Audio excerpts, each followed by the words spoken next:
Hi guys, thank you for watching Mel's Scuba World on YouTube. If you are a new subscriber, don't forget to turn on that notification bell so you don't miss any of my videos.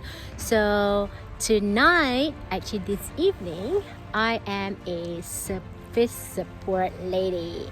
So we have night dive going on, and basically I am doing surface support where I just gonna wait at the dive center there so that all the lights are on, and basically just watching over the diver torches.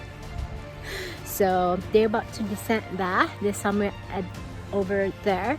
So the students are pretty much doing one of the adventure dive is night. So it's his first time going into the water, and it's a bit of low tide. So if it's a low tide, either we give them booties to swim with, but if they are a new beginner, sometimes booties can be a little bit too heavy for them when they do the kicking, because the fin for the booties are usually heavier.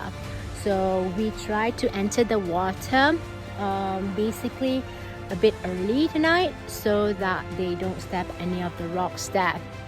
So just to let you know, okay, one thing about if you're working with the environment, how to enter the beach at the shore. Okay, so obviously here, if you look at the sand, right, you see the different colors here. So obviously this color right here is where high tides comes in until to here. Okay, this is why the color is different. So this is wet, this is dry, right?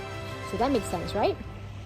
So so basically, if you do like a dive at the shore, right, if your students are struggling to walk and enter the shore, so where do you want them to actually walk at?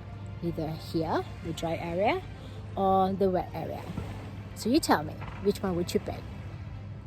Okay, so I don't know what your answer is, but where do you think that is more solid to walk on?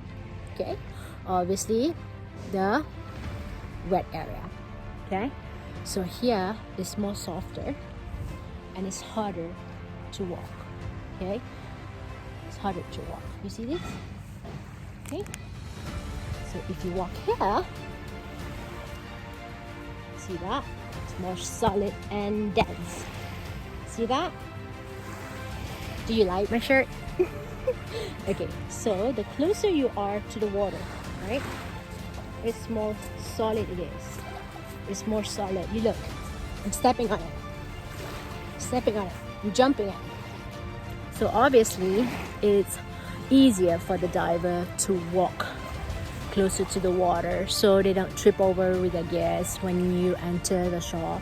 So you as a professional, so think about that to make your diver easier and comfortable for them, so that they don't feel tired or trip over or whatever not. Okay, so that's basically one of the tips that I wanted to share with you. If you do teach a lot with the seawater, some dive centers, they do teach a lot for confined and a few things in the pool. So it's all about preferences on the diver, right? So but if you come to the island, right, so I'm just giving you some tips on there.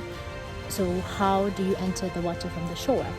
So sometimes when during the day it's very like bright day and the viz is good, so it's a good day for mapping, right? So it's a good day for mapping. So you need to be aware of the environment. So you just can look over the sea. If you see a little bit like more greenish, right, that means the bottom is sand, right? A little bit like dark, like blue as corals.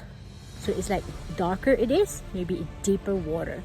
So once you actually like stand up on the shore, you want to look at that, right? So you want to pick where is lighter area so that your student don't enter the water and step on corals when they enter the shore dive. Okay, so that's one of the tips that you can see and you can do, and basically so that you don't give you too much trouble. Okay, so you guys, Look at the dive center. It's getting dark, and yeah, I'm gonna be watching over the torches there, so I have to get back to work. And thank you so much for subscribing and watching my video, and don't forget to watch any other related videos under the description, and in terms of scuba tips, scuba facts, and eco dive living. Till then, you guys, bye.